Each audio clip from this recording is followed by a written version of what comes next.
ETF index mutual funds నేర్చుకుని stock మార్కెట్లో రాణించాలనుకుంటున్నారా? వెంటనే ఈ నెంబర్కి కాల్ చేయండి. నమస్తే, welcome back to Suman TV. Present మనతో పాటు ఉన్నారు ఎనలిస్ట్ మందర్ కృష్ణారెడ్డి గారు. నమస్తే సార్. నమస్తే అమ్మ. సార్, మరి బడ్జెట్లో మరొక అంశం మీద వెళ్తే మనకి సామాన్యుడికి మేలు చేసే ఏమైనా లాభాలు ఉన్నాయా, ఇందులో ఏమైనా అంశాలు ఉన్నాయా అని మాట్లాడుకుంటే, మరి కమింగ్ టు ఆదాయ పన్ను విషయంలో కూడా మార్పులు తీసుకొచ్చారు. దానివల్ల లాభమా నష్టమా అంటే? ఒకటి, ఇది వ్యక్తిగతంగా ఎవరికి పెద్దగా వెంటనే లాభాలు చేయటువంటి బడ్జెట్ కాదు. ప్రతి బడ్జెట్లో ఎట్లా ఉంటుందంటే, ఇన్కమ్ ట్యాక్స్ ఏమన్నా తగ్గించడం కానీ పెంచడం కానీ ఇట్లాంటి జరుగుతున్నాయా, తగ్గిస్తారేమో ఇంకా తగ్గిస్తారేమో అనేటువంటి ఆశలో ఎదురు చూడడం అనేది జరుగుతుంది. గవర్నమెంట్ ఆఫ్ ఇండియా ఏం చెప్పింది, ముఖ్యంగా నిర్మలా సీతారామన్ గారు చెప్పిన మాట ఏమిటంటే, గత సంవత్సరమే మ్యాక్సిమం బెనిఫిట్స్ అంటే మ్యాక్సిమం బెనిఫిట్స్ ఇచ్చాం. 7% వరకు మాత్రమే ఇంతవరకు బెనిఫిట్ ఉండేదాన్ని 12% చేశాం. 5% ఎక్స్ట్రా ఇంక్రీజ్ చేశాం. సుమారుగా 12 లక్షలకు వరకు నుంచి 15 లక్షల దాకా సరిగ్గా జాగ్రత్తగా ప్లాన్ చేసుకుంటే ఒక మధ్యతరగతి జీవి తనకొచ్చే జీతభత్యాల్లోంచి 15 లక్షల రూపాయలకు ఇన్కమ్ ట్యాక్స్ కట్టకుండా సేవ్ చేసుకోవచ్చు. అంటే ఇది ఎలా అనేది ఊరికి డైరెక్ట్గా 15 లక్షలు ఇవ్వరు. మామూలుగా 1.5 లక్షలు నుంచి 3 లక్షల వరకు మాత్రమే మనకు ఉండే బెనిఫిట్. 3 lakhs దాటిన తర్వాత ఏం చేస్తారంటే, మీరు ఇన్సూరెన్స్ కట్టారా, లేదా మీరు హౌసింగ్ సంబంధించిన లోన్ తీసుకున్నారా, ఇలాంటివన్నీ కలుపుకొని, అంటే మీ సేవింగ్స్ కానీ లేదా మీ లోన్స్ కానీ మీరు ఇలాగా ఏ బాండ్స్లో మీరు గవర్నమెంట్ బాండ్స్లో పెట్టారు, వీటన్నిటి మీద మీకు బెనిఫిట్స్ కలుపుకుంటే 15 లక్షల వరకు మీరు జీవితం లోపల పన్ను కట్టాల్సిన అవసరం లేదు అనేది డిక్లేర్ చేసిన విధానం. ఇంతకు మించి ఇక ఇవ్వడం అనేది సాధ్యం కాదు. ఇప్పట్లో మీరు ఎవరు కూడా దీనికోసం వెయిట్ చేయాల్సిన అవసరం లేదు అనేది చెప్పేసింది. కానీ పన్ను విధానం చాలా సరళీకృతం చేసేటువంటి ప్రయత్నం చేస్తూ ఉన్నారు. అంటే గతంలో ఉండేటువంటి చార్టెడ్ అకౌంటెంట్ ఉంటే తప్ప మీరు మీకు సంబంధించినటువంటి వివరాలని ప్రభుత్వానికి సమర్పించడం అనేది, ఇన్కమ్ ట్యాక్స్ డిపార్ట్మెంట్ సమర్పించడం చాలా కష్టంగా ఉండేది. ఇప్పుడు అలా కాకుండా సింప్లిఫై చేసి ఇప్పుడు కొత్తగా తీసుకురాబోతున్నారు. 2026 నుంచి చేసేటువంటి ప్రక్రియలో ఒక సామాన్య మానవుడు కూడా చార్టెడ్ అకౌంటెంట్ సహకారం లేకుండానే ఒక సింపుల్గా ఒక పేజీ దరఖాస్తు లోపల వివరాల్ని సబ్మిట్ చేసి మీ ఇన్కమ్ ట్యాక్స్ ఇచ్చినటువంటి వివరాల్ని మీరు పొందుపరిచి ఇచ్చేయచ్చు, డైరెక్ట్గా ఇచ్చేయచ్చు. ఇది దీనివల్ల ఏమవుతుందంటే చాలామంది సంతోషిస్తారు. ఇప్పుడు చార్టెడ్ అకౌంటెంట్ దగ్గర పోవాలంటే కనీసం మినిమం 5,000 నుంచి మొదలు పెడితే 50,000, ₹1,00,000 కూడా మన యొక్క ఇన్కమ్ని బట్టి వాళ్ళు ఛార్జ్ చేస్తారు.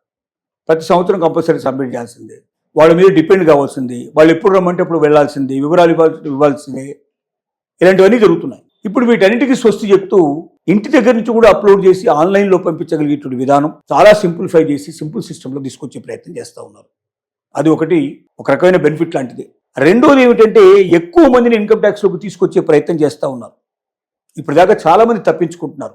నిజం చెప్పాలంటే 3 నుంచి 5% మాత్రమే ఇండియా లోపల ఇప్పటిదాకా ఇన్కమ్ ట్యాక్స్ పే చేస్తున్నవాళ్ళు. 100కి 95 మంది తప్పించుకుంటున్నారు. ఈ 95 మందిలో ఖచ్చితంగా కనీసం ఇంకొక 50% అయినా ఉంటారు. అన్ని అనుభవిస్తున్నారు. లక్షల కోట్లు వాళ్ళు రకరకాల పద్ధతుల ద్వారా ఖర్చు పెడుతున్నారు, ప్రాపర్టీస్ సంపాదించుకుంటున్నారు. ఇవాళ రియల్ ఎస్టేట్కి వెళ్తే, రియల్ ఎస్టేట్లో మీరు ఏముంది, ₹1,00,000 పెట్టుకుంటే 10 లక్షలకు రిజిస్ట్రేషన్ చేస్తారు. 90 లక్షల రూపాయలు అక్కడ మీకు బ్లాక్లోకి వెళ్ళిపోతుంది. ఇది కనపడకుండా ప్రభుత్వాన్ని మోసం చేయడమే. ఇలా చాలా జరుగుతున్నాయి. కారున్నా, 2 వీలర్ ఉన్నా, ఫోన్లలో ఖరీదైన ఫోన్లున్నా, ఇల్లున్నా, ప్రాపర్టీ ఉన్నా, ఇలాంటి ఏ ఉన్నా కూడా కంపల్సరీగా వాళ్ళు ఇన్కమ్ ట్యాక్స్ ఫైల్ చేయాలనేది కండిషన్ ఉంది. బ్యాంక్ అకౌంట్లోనే లక్షలు వాళ్ళు దాంట్లో రొటేట్ చేస్తున్నారు. యూపీఐ ద్వారా లక్షలు పర్చేజ్ చేస్తున్నారు, కానీ ఇన్కమ్ ట్యాక్స్ పే చేయడం లేదు. వీళ్ళందరినీ ఇప్పుడు ఇన్కమ్ ట్యాక్స్ డిపార్ట్మెంటు చక్కగా వాళ్ళ ఫోల్డ్లోకి తెచ్చుకోవడానికి ప్రయత్నాలు జరుగుతున్నాయి. ఈసారి 5% నుంచి దీన్ని 10% కూడా తీసుకెళ్ళడానికి ఒక ప్రయత్నం జరుగుతూ ఉంది. ఇది ఒక విధానం. ఇకపోతే ఏమిటి మధ్యతరగతి వాళ్ళకి, నిమ్న వర్గాలకి దీనివల్ల ఏదైనా బెనిఫిట్ ఉందంటే, కొన్ని వస్తువుల రేట్లు తగ్గడానికి అవకాశాలు ఉన్నాయి. ముఖ్యంగా ఎలక్ట్రానిక్ పరికరాలు తగ్గడానికి అవకాశాలు ఉన్నాయి. ఫోన్లు కానీ, టీవీలు కానీ, ఎలక్ట్రానిక్ పరికరాలు ఏవైతున్నాయో అలాంటి కొన్ని డిజిటల్కి సంబంధించినటువంటివి తగ్గడానికి అవకాశాలు ఉన్నాయి. ఎందుకంటే ఇంపోర్ట్ చేసుకునే బదులుగా ఇండియాలోనే వీటిని ఎక్కువగా ప్రోత్సహిస్తున్నారు కాబట్టి ఇవి ఇంకా కొంచెం తక్కువ రేట్లో దొరికే అవకాశాలు ఉన్నాయి. రెండోది, జౌలి పరిశ్రమ, ముఖ్యంగా బట్టల పరిశ్రమ ఏతుందో, ఈ బట్టల పరిశ్రమ లోపల ఎక్కువగా గవర్నమెంటు సబ్సిడీల రూపంలో కానీ ప్రోత్సాహక రూపంలో కానీ ఎక్కువ ఇచ్చేందుకు ప్రయత్నం చేస్తూ ఉంది. విదేశాలకు, ఇప్పుడు అమెరికాకు విపరీతంగా పోయేది ఇంతకుముందు, ఇప్పుడు అమెరికాకు పోవడం అనేది ఆగిపోయింది దాదాపుగా. వాళ్ళు ఎక్కువగా ట్యాక్స్ చేయడం వల్ల అక్కడికి పోవడం తగ్గించేశారు. యూరోపియన్ ఇంకా మార్కెట్ ఓపెన్ కాలేదు, కొంత టైం పడుతుంది. మనకు అగ్రిమెంట్ అయింది కానీ మరి కొంత టైం పడుతుంది. 6 months నుంచి 1 year టైం పడుతుంది. 2027 నాటికి పూర్తిగా అమల్లోకి వచ్చే అవకాశాలు ఉన్నాయి. ఈ గ్యాప్ లోపల ఏం చేస్తున్నారంటే విదేశాలకు వెళ్ళి ఇంతకుముందు గతం లోపల విపరీతంగా వెళ్ళేటువంటి బట్టలు ఏవైతే ఉన్నాయో ఈ బట్టలు ఇప్పుడు ఆగిపోతున్నాయి కాబట్టి వాటి ఇండియాలోనే కన్జ్యూమ్ చేసేట్టుగా దానికి ట్యాక్స్ తగ్గించేసి ఇంకా తక్కువ రేట్లలో దొరికేటట్టు చేసి భారతీయులు ఎక్కువగా పర్చేజ్ చేసేందుకు ప్రయత్నం చేయడానికి గవర్నమెంట్ ప్రయత్నం చేస్తూ ఉంది. దానివల్ల ఆ రేట్లు కూడా కొంత తగ్గడానికి పాసిబిలిటీస్ ఉన్నాయి. ఇలాగా కొన్ని మాత్రమే, ఎక్కువగా లేవు. ఇంకోటి జిఎస్టీ వస్తుంది.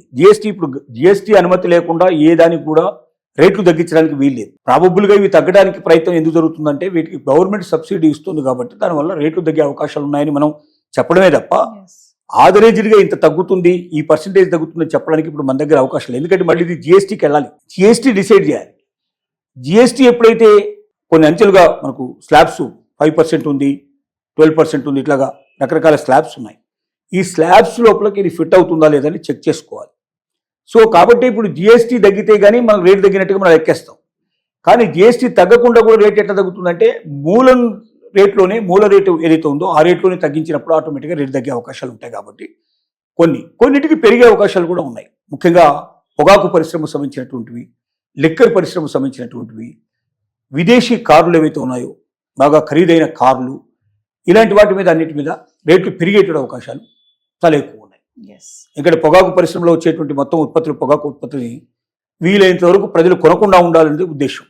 అందుకోసం ఎంత ఎక్కువ రేటు పెడితే అంత తక్కువ మంది కొంటారనే ఉద్దేశంతో వాటి ప్రజలకు అందుబాటులో లేకుండా చేయాలనే ఉద్దేశంతో ఒకటి విదేశీ మద్యాన్ని, రెండు అలాగే ముఖ్యంగా దీనికి సంబంధించినటువంటి ఏదైతే పొగాకు ఉత్పత్తులు ఉన్నాయో ఇట్లాంటి వాటిని ఎక్కువగా వాటి తగ్గించడానికి ప్రయత్నం. విదేశీ కార్లు కూడా చాలా కోట్ల రూపాయల కార్లు, మన దేశంలో ఉండే కార్లను ఎంకరేజ్ చేయాలనే ఉద్దేశంతో విదేశీ కార్లు కూడా ఎక్కువగా రేట్లు పెంచడానికి ప్రయత్నాలు జరుగుతున్నాయి. ఇట్లాంటివి కొన్ని జరుగుతాయి. ఇవన్నీ చాలా తక్కువగా వేల మీద లెక్క పెట్టాల్సిన విషయాలు. ఎక్కువ భాగం లాభం ప్రస్తుతానికైతే వెతుక్కోవడమే. ఈ వెతుక్కొని ఏదో ఒకటి ఇది దొరికింది అని అనుకోవడం తప్ప ఖచ్చితంగా ఇది దొరికింది అని చెప్పడానికి వీలుపడేటువంటి విషయాన్ని ప్రభుత్వం ఏమీ అనౌన్స్మెంట్ చేయలేదు. ఇది ఖచ్చితంగా తగ్గుతుందని ఏమీ చెప్పలేదు. ఈ రాయితీలు ఇస్తున్నాం, ఈ రాయితీలు ఇవ్వడం వల్ల జనానికి తగ్గే అవకాశాలు ఉంటాయని చెప్పింది తప్ప ఇంత తగ్గుతుంది అంత తగ్గుతుందని కూడా చెప్పలేదు. ఇవన్నీ అంచనాలు మాత్రమే.